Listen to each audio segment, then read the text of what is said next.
was unable to record everything live, so I'm doing this after the fact, and I don't have editing software at the moment.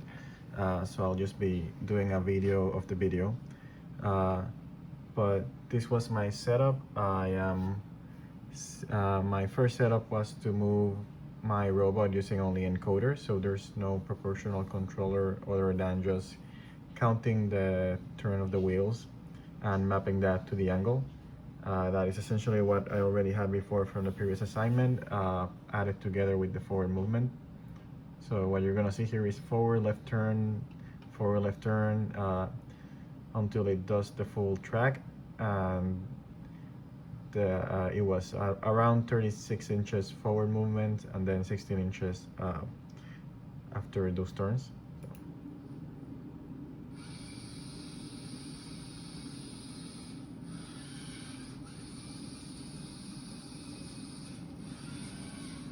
The actual blocks are spaced at a smaller distance than I just described, so that the robot can move between them. So after I plotted that, this is what the output looked like.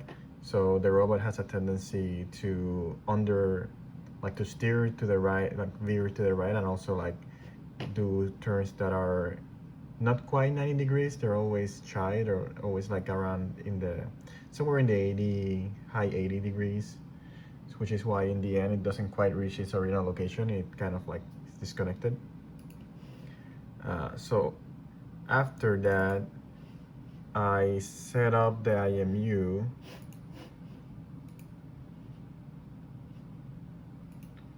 So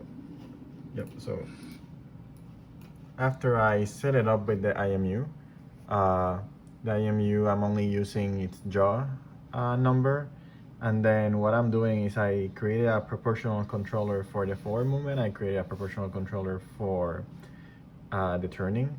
That makes it so it will start turning for a given direction, like at a fast speed, and then whenever it starts approaching the desired angle, it's gonna slow down and stop on its own. In theory, if it overshoots it, it would turn on the opposite way very quickly to make up for that, to guarantee you're getting the 90-degree turn. But I wasn't getting that behavior since the robot's pretty slow compared to the IMU updates. So here's that run.